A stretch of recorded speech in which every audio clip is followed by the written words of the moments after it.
മറ്റൊരു പ്രധാനപ്പെട്ട വാർത്തയിലേക്കാണ് പോകുന്നത്. തിരുവനന്തപുരം വിമാനത്താവളത്തിലെ IB ഉദ്യോഗസ്ഥ ജീവനൊടുക്കിയ കേസിൽ പ്രതി സുഗാന്തിന്റെ ജാമ്യാപേക്ഷയിൽ ഹൈക്കോടതി തള്ളി.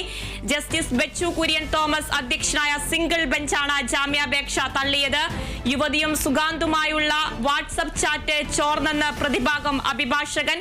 വിവാഹ വാഗ്ദാനം നൽകിയ ശേഷം പിൻവാങ്ങിയെന്നും പെൺകുട്ടിയെ ഗർഭചിത്രത്തിന് നിർബന്ധിച്ചെന്നും പണം തട്ടിയെടുത്തെന്നുമാണ് സുഗാന്തിനെതിരായ കേസ്.